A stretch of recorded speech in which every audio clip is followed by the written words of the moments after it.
In recognition of National Women's Month, the Peekskill Human Relations Commission would like to spotlight the women of Peekskill who have made and continue to make Peekskill a thriving community. Regina Clarkin. Regina Clarkin was born in Peekskill to Vincent and Rosemary Clarkin 60 years ago. She is the eldest of their 6 children and grew up on Howard Street. Her father taught English and filmmaking at Peekskill High School for some 30 years. He retired in 1986.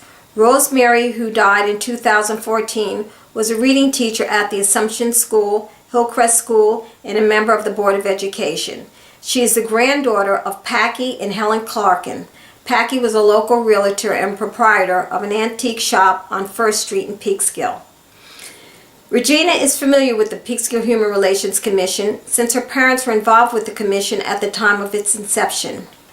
She graduated from the Assumption School in 1971, Mary Immaculate High School in Ossing in 1975, Marist College with a bachelor's degree in communications in 1979, and Fordham University in 2010 with a master's degree in pastoral studies. She and 2 partners, Kathy Daly and Rich Zadernick, started the Peekskill Herald weekly newspaper on January 9, 1986. All 3 founders worked on the Peekskill Evening Star at various times. During summer vacations while in college, Regina worked as an assistant to Society page editor Doris Abele.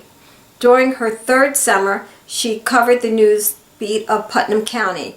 A few years later, she met Kathy Daly and Rich Zadernick. In 1984, when the Evening Star was sold to the Gannett Corporation, she started plans to launch a weekly newspaper. The Herald was published from 1986 to 2000. In 1998, Regina sold the business to a Westchester County businessman.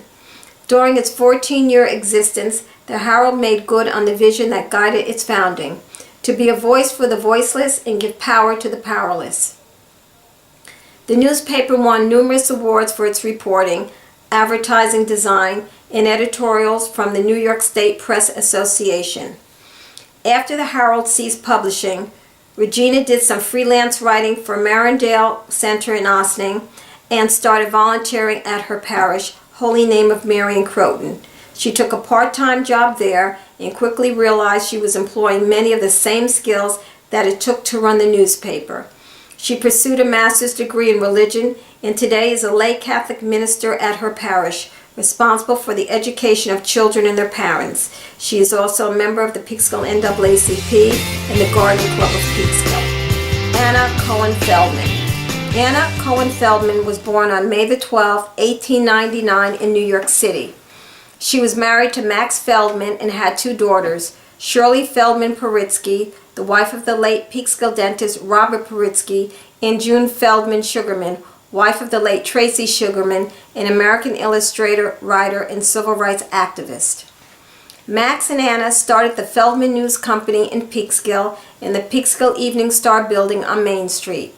They distributed newspapers such as the New York Times and other newspapers and the Peekskill Evening Star to local stores in the surrounding towns. In 1958, Max Feldman decided to build a larger office and distributing building next to the Evening Star building. During construction, some young kids were playing around the construction site when Mr. Feldman said to them to move along. In response, faced anti-Semitism when they called him a dirty Jew. In chasing them up the hill towards Oakside School, he suffered a heart attack and died later that evening. Mr. Feldman left his wife Anna with a business to run and a monumental debt, as he had just purchased the Bank of Perth Amboy in New Jersey, with the backing of several of their close friends. Devastated but determined, Anna recovered and went back to running the business, which she did for another 28 years.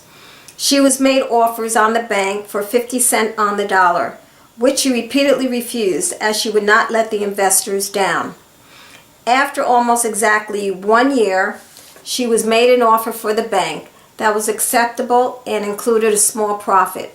For a woman of that time, it took great courage and strength to have effectively run a business with her husband and then by herself for over 60 years, considering the little formal education she had. Her grandson, Bruce Peekskill, encouraged her when she was in her 80s to consider retiring or selling the business, but she was very clear that she loved going to work every day and enjoyed the men she worked with. She recovered from a heart attack and went back to work. She then suffered a broken hip and again returned to work. She died on August 29, 1985, at her desk at work at the age of 86. Peekskill celebrates Laverne Joseph. Laverne Joseph was born in Brooklyn, New York, to Helen Joseph, a medical lab technologist, and James Joseph, a man that owned his own contracting company that remodeled and built homes. She lived with 2 sisters and a younger brother. Laverne went to public school for the grades 1 through 2 and then off to Catholic school until high school. She went to Rasmus Hall High School in Brooklyn. Upon graduation, she went to Manhattan Medical Lab Technology School. She graduated and worked at Caledonia Hospital in Brooklyn. She then got married and had a daughter. She left Brooklyn and went to California to attend Los Angeles Community College, and upon graduation she returned to Brooklyn and attended Brooklyn College, where she graduated and moved to Farmville, Virginia, and opened up a farm in Rice, Virginia called Sunshine Farms, growing organic produce. She remarried again and had 3 sons. After 3 years living in Virginia, she moved to Tala, Honduras, Central America, with her father and 3 sons. After 18 months, they returned to Brooklyn. One day, she ventured into Peekskill, only to be greeted by the nicest folks that all said good morning as they passed her by. She loved it. At that point, she decided to bring her children to Peekskill to live. She moved to Peekskill in 1990. She found it to be a safe and quiet town and a great place to be. Her children went to Aunt Bessie's open door while she worked. She founded her business in 1995 in November, the Fern Tree. Her husband, Wayman Brothers, and sister friends traveled to Africa with her to buy goods to fill her shop. She and her husband also continued to work a 9-to-5 jobs in a substance abuse and mental health treatment center. The business thrived because of the community. The community came out and shopped and kept them alive through the years. Her sons worked in the community. In 1995, she started a not-for-profit called Sisters in Support to aid women from the cradle to the grave. In 1997, she heard about the Million Women's March. She went with the board members and some members from Sisters in Support and ended up becoming the New York State coordinator. Then sent out so much information and had 2 buses to leave from Peekskill. It was amazing. One of the mantras was for these women to return to their community and make it better than when they found it. She figured the best way to do that was to talk to the elders in this community. She found out about the Underground Railroad coming through Peekskill from Ethel Jackson and Kathleen Mosier. They create the Underground Railroad tours to preserve, landmark, tell, teach, and inform the community, the nation, and the world about their history and their story. Ferns had some obstacles in business due to low foot traffic and her inability to open due to a divorce in the past, and also having to work a 9-to-5 with no one to open the store. However, she kept the store and prayed to God for help. She credits her faith in God, which has helped her in maintaining her business. And her children help in all capacities with the Fern Tree and Sisters in Support. She also does Kwanzaa celebrations annually and also the Underground Railroad tours. She has a beautiful family and extended family in Peekskill and a business she loves. It keeps her busy and she gets to see all of the beautiful people of Peekskill who come into her shop, and she's come to know. And she said it is a true blessing. Sol Miranda. Embark, Peekskill's co-founder and executive producing director, Sol Miranda was born and raised in Puerto Rico. An AEA and SAG-AFTRA member who has been acting professionally for more than 30 years, Her work has been seen at New York City Opera, off-Broadway regional theaters, Europe, and Puerto Rico. Currently, she is a cast member of Tina Fey's hit comedy Unbreakable Kimmy Schmidt on Netflix, which has been nominated for an Emmy 3 years in a row. Later this year, Sol will be seen in a recurring role on a new Hulu TV show titled The First with Sean Penn, and starring in an independent film titled Dream Years by Dan Pulliner, a film he wrote with Sol in mind.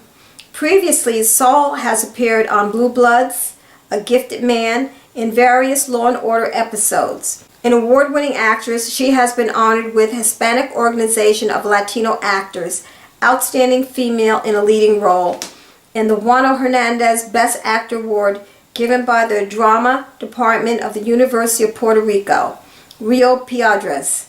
During her tenure as a repertory company and successfully produced and directed, she especially is proud of her bilingual and contemporary adaptation of Shakespeare's Romeo and Juliet, using Pablo Neruda's translation.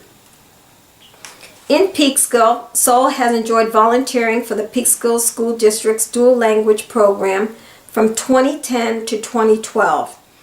As a co-founder with Katie Schmidt-Fader and volunteer producing director of the nonprofit Embark Peekskill, performing in literary arts 8 years ago, Sol has produced, presented, collaborated, and/or mentored many local, professional, and emerging artists, as well as opened doors for many community members to participate in the arts through music series, classes, and in productions such as the Vagina Monologues in English and Spanish, the worldwide 1 Billion Rising gathering, and danced 3 years in a row in front of the Field Library to raise awareness to stop the violence against women and girls, the Mending Monologues in Gun Country. She has also produced, directed, written, or performed for Embark in productions such as The Hispanic Zone by Guillermo Reyes and directed by Luis Guzman, Obie-winning play La Gringa by Carmen Rivera, and her one-woman show, I Am Here, I Belong, inspired by immigrant stories from Peekskill as part of Lana Yu's What Matters project, directed by Mara Mills. Sol is immensely grateful to her family and to her artistic one, Katie Schmidt-Fader, Deb Carlin-Pohill, Embark's board, volunteers, members, and patrons for an amazing journey thus far. Embark's mission of establishing a shared art center for everyone where our diversity is represented and celebrated has profoundly changed her life. The honor is hers. Mary L. Woods. Mary was born in Dancy, Alabama, to Anna Mae and Willie Woods, and raised by Edmund Clark. Mary attended high school in Alabama, where she gave her life to Christ at an early age. Mary began her career at the FDR Montrose VA Hospital, where she worked and retired after several years. Additionally, Mary became one of the 4 founding mothers of Hudson River Healthcare Centers. It was around Mary Wood's kitchen table that the first community health center discussions were held. She conducted a door-to-door survey to see what people of Peekskill needed, and the results showed that accessible health care was her community's top priority.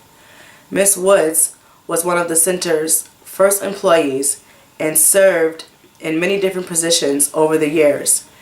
Mary was hired as a clinical assistant in the pediatrics, and subsequently she held positions as a dental and medical assistant. She also held the position as a marketing representative in the health promotions department, then later as the first health source marketing representative. For a number of years, Mary volunteered her time serving as the Health Center's United Way annual corporate appeal representative. You say you can't fight to the hall? Don't believe a word of it. We fought to the hall. With her community outreach, political expertise, and natural connection with staff, HRH Care was able to proudly demonstrate 100% of employee participation. In other years, they surpassed expected goals set forth by the United Way. As a result, fundraising has increased and to date remains unrivaled. After providing more than 30 years of service to the community and HRH care, Ms. Woods retired and was inducted into the 40th Senate District's Women of Distinction Hall of Fame in 2012. Mary leaves to cherish her memory 2 daughters, Jacqueline and Delfrida of Brooklyn, and a son, Antonio Woods Sr., 12 grandchildren, and 15 great-grandchildren as well.